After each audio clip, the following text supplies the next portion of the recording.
Les artistes, hein, jeunes artistes comme on le fait d'habitude. Mais ce qui me fait mal, c'est la création de nouvelles chaînes YouTube, en fait. Vous allez voir qu'il y a pas mal de nouvelles chaînes YouTube à Lubumbashi où ils vont vous écrire promotion d'artistes. Mais finalement, ce sont des artistes connus qui reçoivent dans leurs podcasts, qui reçoivent en fait dans leurs émissions, si je peux le dire ainsi. Je me dis en fait, est-ce les artistes qui font la promotion de la chaîne ou c'est la chaîne qui fait la promotion des artistes?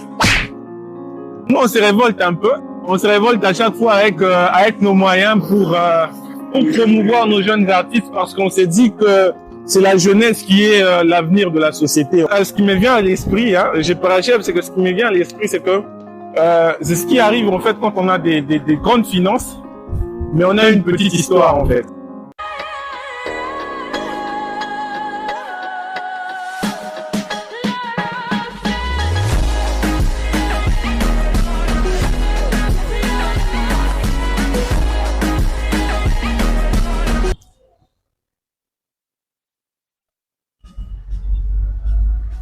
Bon, on vous a peut-être pas dit, mais c'est une journée vlog. Hein.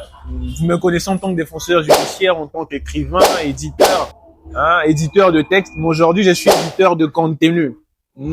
Bienvenue dans mon vlog, où on va créer un vlog ensemble dans mon vlog. Voilà, ok. Ils ont traîné, ils ont traîné. Oui, allô, monsieur Jacques. Oui, c'est monsieur Kemal, c'est monsieur Kemal. En fait, nous sommes là depuis 8 heures. Donc, vous êtes à 5 minutes d'ici? Ah, ok, d'accord, d'accord. Je vous attends alors. Merci.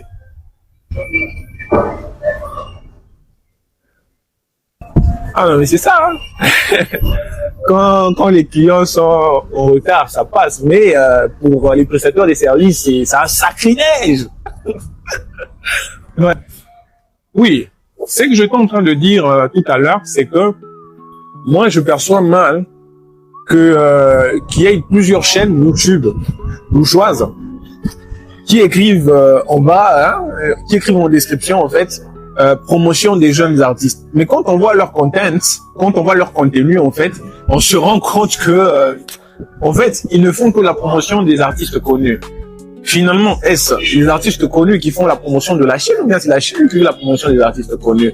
Donc en fait, c'est ça, on nous a vendu longtemps le rêve de la jeunesse, c'est l'avenir du pays, mais on se rend compte que l'on vit longtemps dans le passé.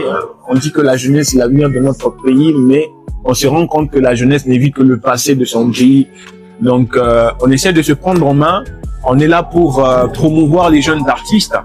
Et c'est même la raison pour laquelle nous sommes aujourd'hui. Nous allons vous faire vivre tout notre travail, hein, ce que nous rendons comme service à nos jeunes chercheurs, à nos jeunes écrivains, auteurs. Donc c'est un peu ça notre travail.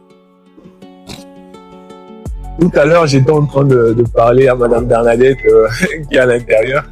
Elle a ri en fait. C'est que je trouve que les entrepreneurs sont comme des oiseaux. Et je pense que c'est la vie de tous ces entrepreneurs qui vont me suivre, en fait. En fait, nous sommes comme des oiseaux. On se réveille sans savoir ce que l'on aura, mais on espère qu'on aura quelque chose à la fin de la journée. Et ce qui est passionnant dans l'entrepreneuriat, c'est que par moment, on a de maux des têtes quand c'est la fin du mois, on estime, mais on a fait moins que le mois passé. Et par moment, on a les cœurs qui battent, un peu comme un amoureux là. On a les cœurs qui battent fortement parce qu'on a dépassé plus que les 3 premiers mois. Hein? À la fin du mois, on dépasse les 3 premiers mois.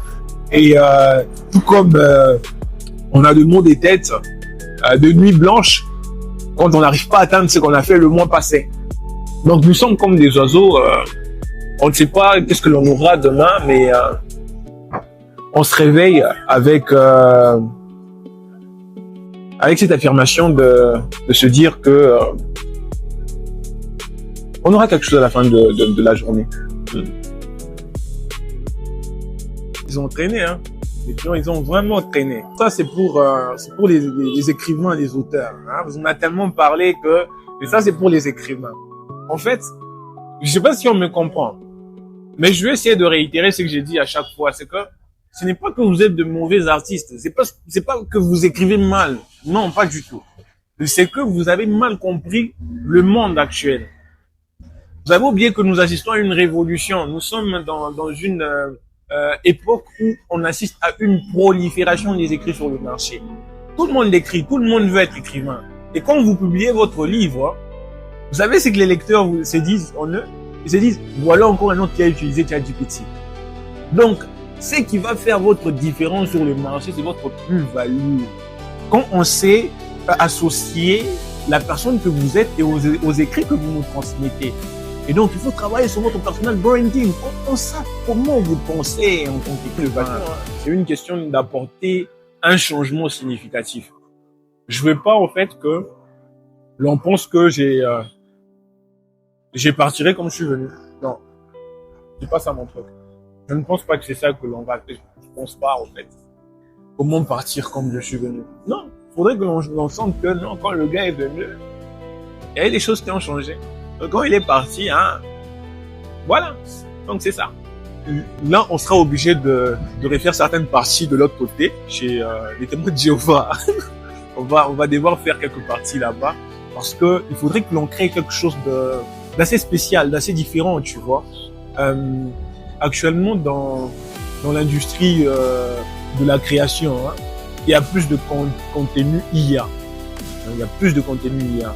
Donc, si on apportait cette humanité, en fait, d'artistes, cette humanité de création, en fait, ça pourrait toucher un peu plus de gens. Et c'est pour ça que tu me vois assez ouvert, en fait. Assez ouvert dans mon monde. Je veux pas, en fait, que l'on pense que les écrivains, les auteurs sont trop réservés. Ils ont un petit monde à eux. Hein? Et d'ailleurs, en parlant de ça, je voulais faire une passe à un écrivain, mais je sais pas comment il va le prendre. Du coup, sur ça, je serai quand même réservé. Donc c'est ça, on va compiler certains moments que l'on va vivre à travers ces vlogs, et je crois que ça va toucher des gens.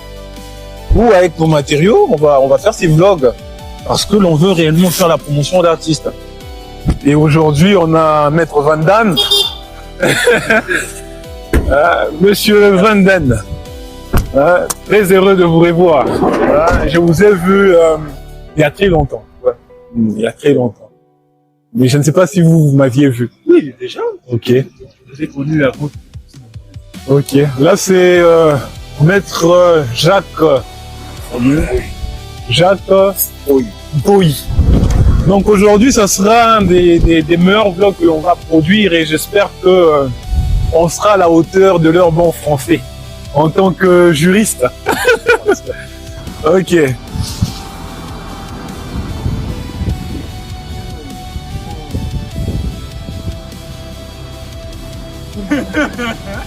On voyait une vidéo, on dit non, mais c'est cache derrière les écrits. Si on peut créer une corrélation entre les écrits et l'humain, au-delà des quelqu'un qui nous a écrit juste, non, mais quand même, c'est quelqu'un qui pense. Voilà. Et c'est ça que l'on veut. Très bien. Voilà.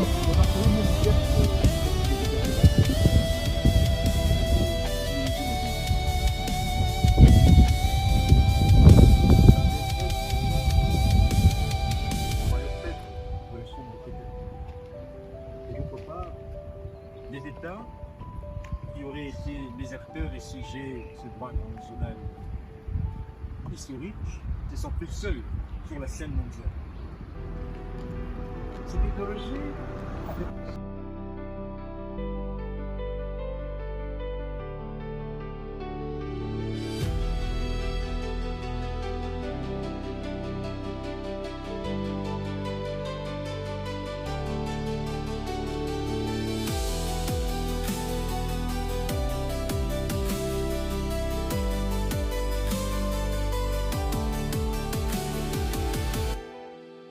C'est bon.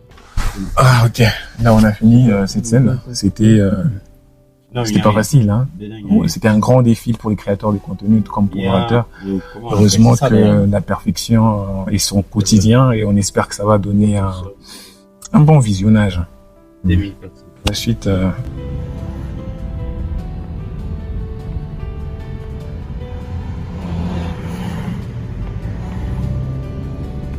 quoi c'est qu'on pourra entendre par la souveraineté numérique et comment l'État peut-il y exercer souverainement. Et je dirais bien, avant d'y arriver, que ce qui matérialise la souveraineté de la République démocratique du Congo sur le domaine numérique, c'est bien